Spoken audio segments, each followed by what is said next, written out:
G'day everyone and welcome to Inside Rugby with Mark. My name is Mark. I'm a Kiwi rugby fan living here in beautiful Cancun in Mexico. Now in this video I'm going to be talking about the game that took place today between Italy and Scotland in Rome in front of a sellout crowd at the Stade Olympia in Rome, and what a game it was. Let's get into it right now.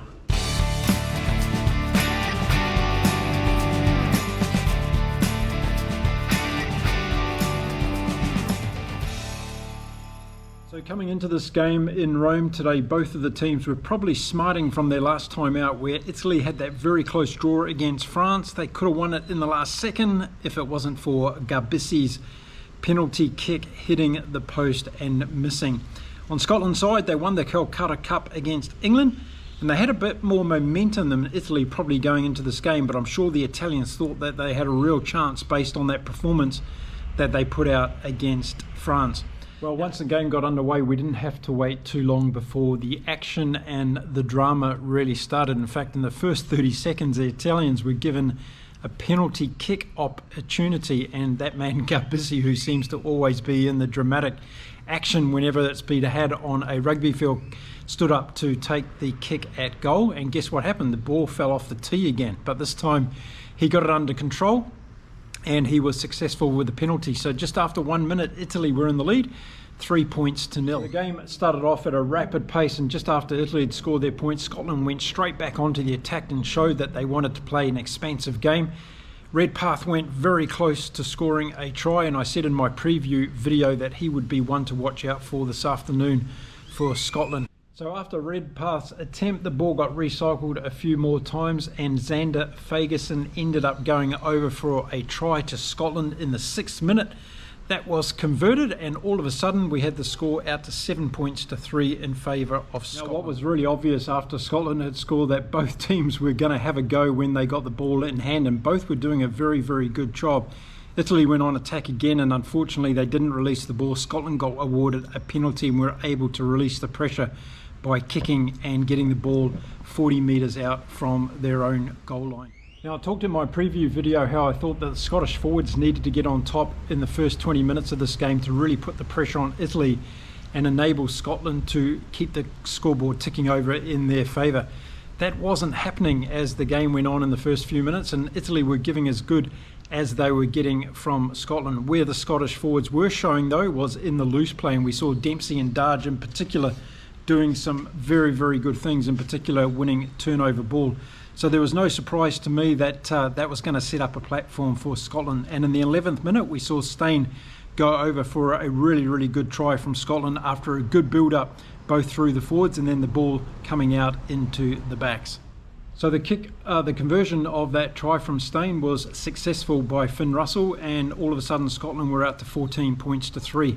Now, Italian teams of old would have probably gone one of two ways here. They would have kept trying and come back into the game, or they would have capitulated and the opposition would have ran away with the game. Well, this Italian team's different, and they started coming back onto attack straight away. And just 3 minutes after that score from Scotland, Italy went onto the attack. Paige Riello looked up from halfback position, put a sneaky little kick in over the top of the Scottish defence, and that man Brax that I talked about in my preview video, he was right on hand, just juggled the ball, but get control of it, put it down to score a fantastic try for Italy, and they were back into this game. Brax scored the try right next to the upright, so it was an easy conversion, even for Garisi, and he was successful in getting that over. So we had a scoreline of 14 points to 10 after 14 minutes in the game, and it was looking like this was going to be both a high-scoring game, but also a very intense game. Scotland were in for a very hard afternoon because Italy had turned up to play, and I thought this was a really key moment in the game when Italy scored that try, because it got the crowd really into the game, and the Stade Olympia in Rome became alight with passion and singing, and it was giving the Italian players a lot of momentum and inspiration. So I thought at that stage that Italy were going to hang into this game at least until half time. And up till and just after the 20-minute mark of the game, we saw some good passages of play from both teams. In fact, both teams looked pretty good when they had ball in hand, and they tend to be losing it just when they made some silly mistakes. So either there was a good turnover from the opposition, or they would drop a pass or knock a ball on, and that gave the opposition some momentum. But I must say, when Italy had ball in hand, they looked just as good as Scotland. But Scotland looked more dangerous wider out. If they could get the ball to the likes of Van der Merwe and Steyn, I thought they had a better chance of cracking the Italian defence out wide. I think in close, the Italian forwards were doing a very good job of making sure that Finn Russell and Redpath weren't getting too many easy metres. And by the time we got to about the 25th minute mark of the game, I thought that Tuipulotu's absence in this game from Scotland was starting to be shown, because Redpath's a different kind of player and he doesn't make those bursting runs like Tuipulotu does and really puts pressure on the inside defence. And so in the 23rd minute mark, we saw Scotland attacking again, and we saw a tackle off the ball from Italy, an easy penalty for Finn Russell. So that was a successful kick, and Scotland went out to 17 points to 10. They've been pretty good front runners so far in the Six Nations competition, and I thought if Scotland were able to keep building the scoreboard pressure on Italy, they were probably going to have a hard time in trying to run them down. Then we came to the next important stage of the game around the 26th minute mark, and it was when Finn Russell got a very good 50-22. He got the ball under a little bit of pressure, looked up, saw an opportunity, took the kick and bounced the ball into touch inside the Italian 22. This put the Scottish team back onto attack, and they didn't waste any time with it. They won the line out, they went driving towards the line again, and it was that front rower, Schumann this time, that went over for a great try to Scotland. So Scotland were really putting the pressure on Italy at this stage of the game. The conversion of that try of Schumann's was not successful by Russell, so 22 points to 10.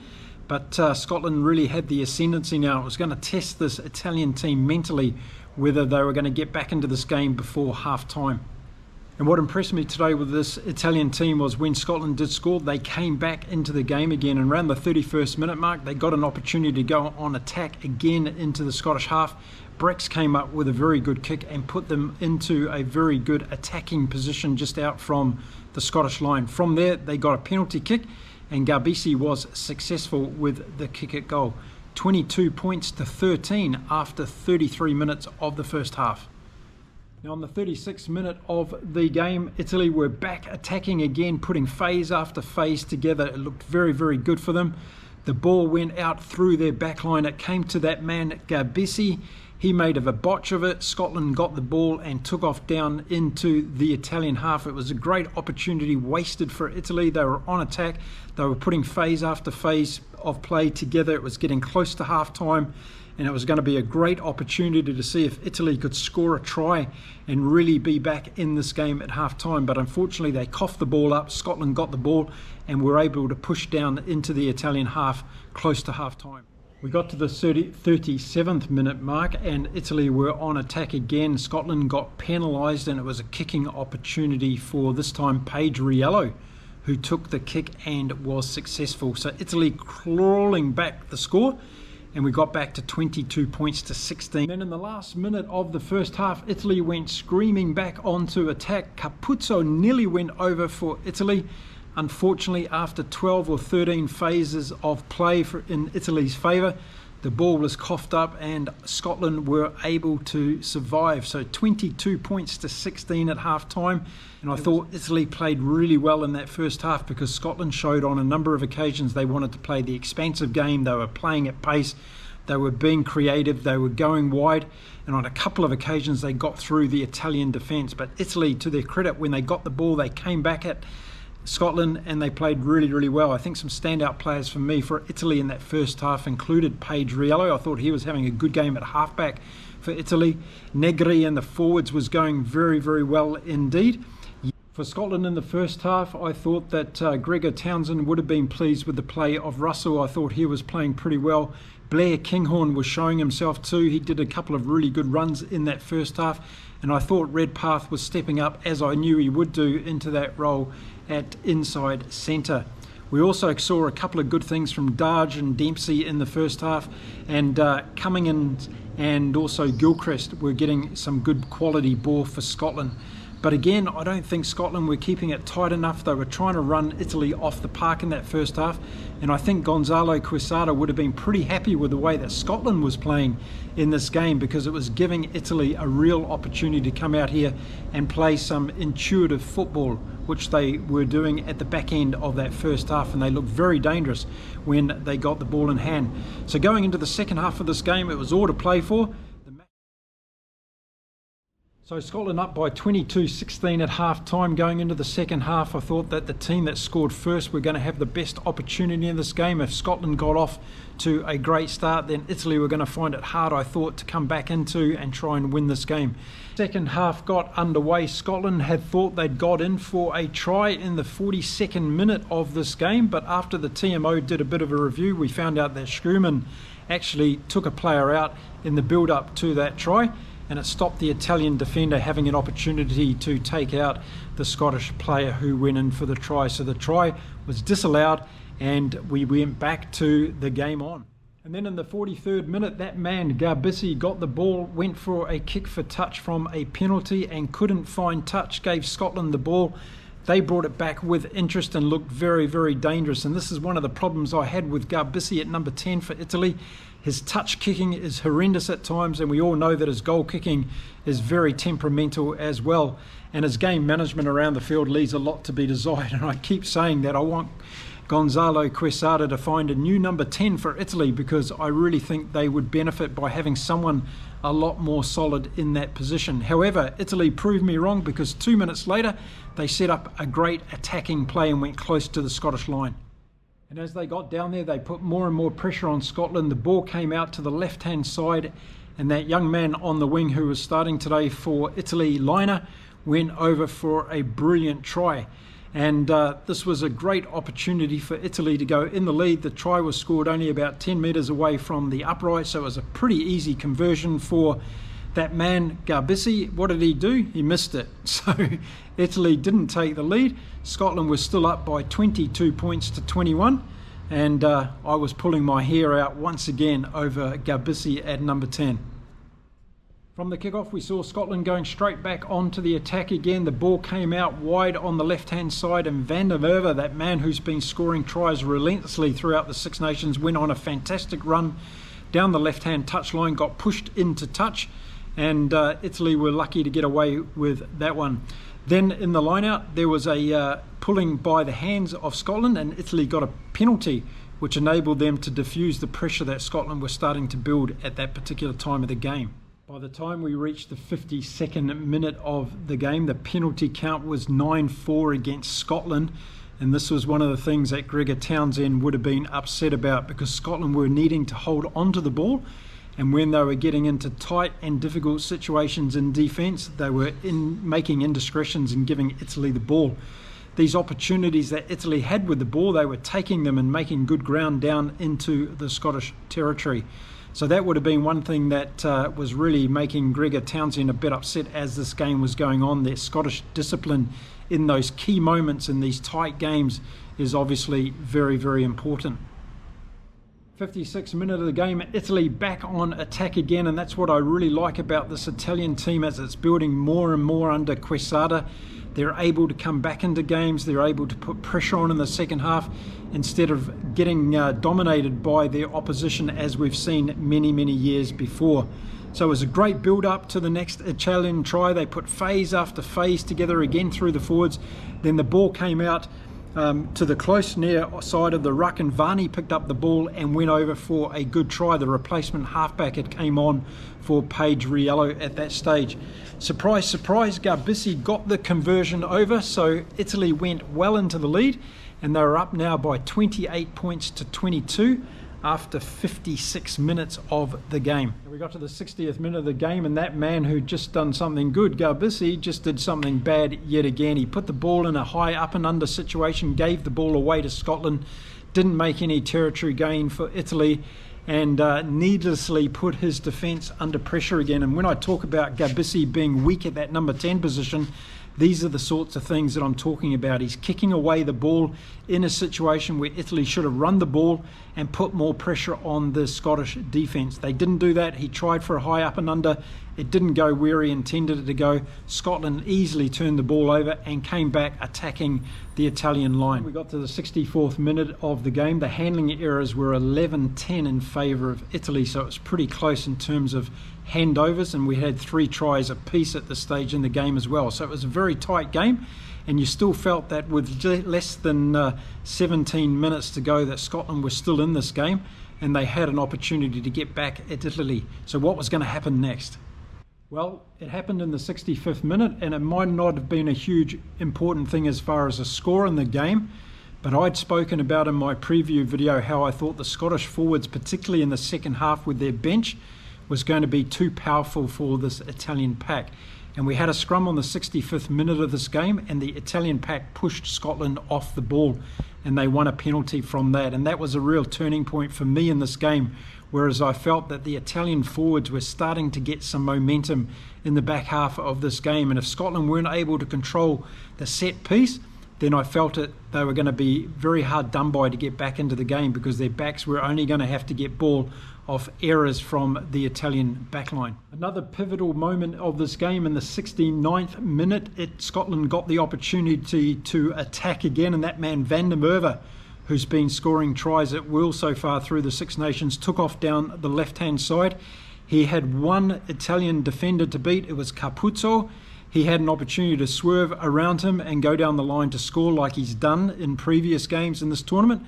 But on this occasion, he decided to come back infield, and he got caught by the defence. So just in that split-second thinking opportunity from Van der Merwe, he made the wrong decision, and it probably cost Scotland a scoring opportunity on that time. Italy swarmed him on the defence, and they were able to stop that attacking move from Scotland.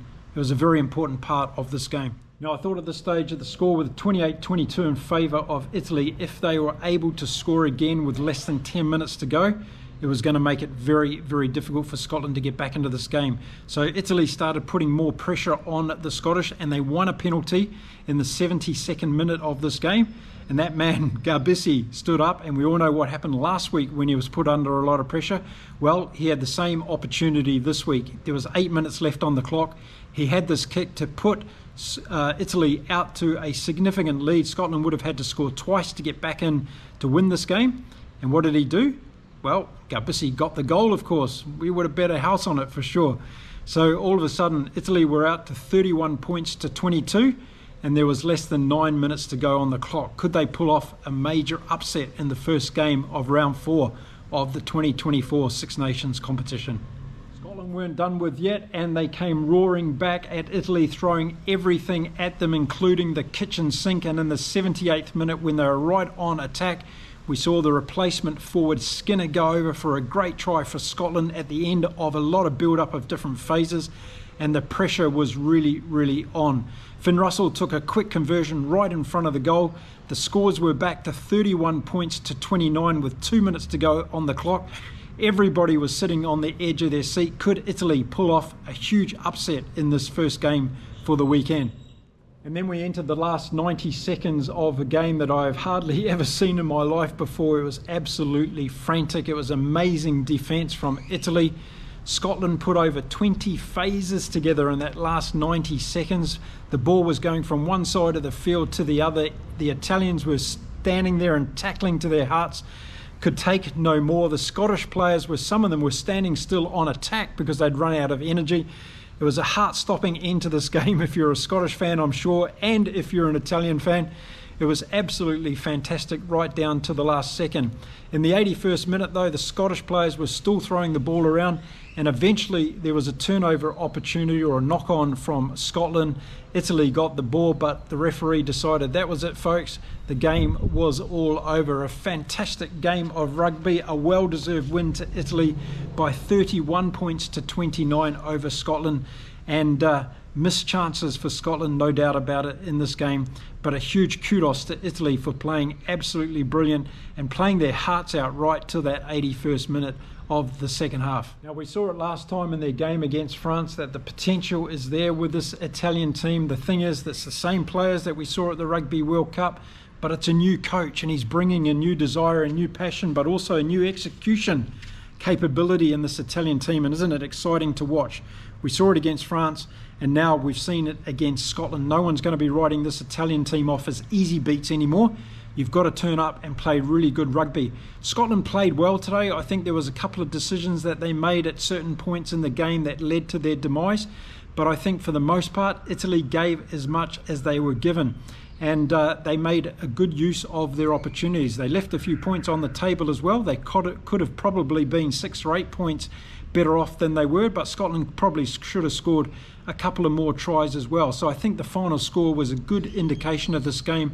It was a brilliant game of rugby. As a neutral watching this game and someone who loves the game of rugby, this is what it's all about. Down to the last dying seconds with all the intense pressure from both sides and so much on the line. Italy have not won at home for 11 years, and now they've finally got that monkey off their back, and I think it's going to help them as a team. You could see them after the final whistle coming together in absolutely joyous fashion, and I think this is going to set up Quesada and this team now to go on and really kick on in the world of rugby, and that's going to be really good for the sport of rugby, having an Italian team that can compete against some of the bigger teams in world rugby. Now, having a look at the community page poll that I put up before this game, you'll see that most of us thought Scotland were going to win. I was one of those people, but Scotland didn't go out there and execute their game plan to the level that they needed to do. But take nothing away from Italy in this game. They were absolutely brilliant. And as I said, they had quite a few standout players. I thought Capuzzo had a great game today. I thought their halfback Paige Riello, until he went off, was very good. Varney did a good job when he came on, scored that try, of course. And I thought Brex and Menoncello in the centres this weekend were very, very good. Particularly Brex. He did a couple of really good kicking options. He was good busting the line. And he was also good in defence. He got a couple of key turnovers for Italy throughout that game. In the forwards, Nicotera played a good game. We also saw Negri back to one of his best games in Lamaro as well. And even Ruza had a good game and didn't give away any stupid penalties that I saw in this game for Italy. So a good cross-the-board performance from Italy. I think they'll be absolutely thrilled with this, and it's going to set up a fantastic game for their last game in this competition. And when it comes to the last games in this competition, Italy are going to play Wales in their last game, and Scotland are going to go on and play Ireland. So a fantastic game. So there you go. Those are my thoughts around this fantastic game of rugby today between Italy and Scotland. Italy deserved winners, 31 points to 29 in the end. Let me know what you thought of this game. On the Scottish side, I thought Finn Russell had a good game. I thought Van der Merwe didn't have the best game. He made a couple of decisions that weren't too good. I think they missed Tupeloto. Hugh Jones was good on a couple of occasions. He broke the line, got through gaps, did some great defensive work as well. Steyn had a good game on the wing as well. But it was in the forwards for me where Italy really matched it on the key occasions with Scotland, whether it be in the line-out or the scrums. Italy played up to their potential and even exceeded their potential, because I thought at the beginning of the game, if Scotland forwards were able to get on top, they would have run out the winners of this game. They weren't able to do that. So on that basis alone, I'd have to give the forward pack on Italy the win over the Scottish forwards today, just on that mere basis of being able to control it at those key moments that gave Italy the slight win over Scotland. Okay, let me know what you think in the comments of this game. If you've recovered as an Italian fan or a Scottish fan, I'd love to hear from you in the comments, so make sure you drop me your notes. And stay tuned, because I'm going to be back with reviews of the other two games from this weekend's round 4 of the 2024 Six Nations competition. Until then, it's time to say adios from beautiful Mexico. Until next time, stay safe, stay well, and bye for now.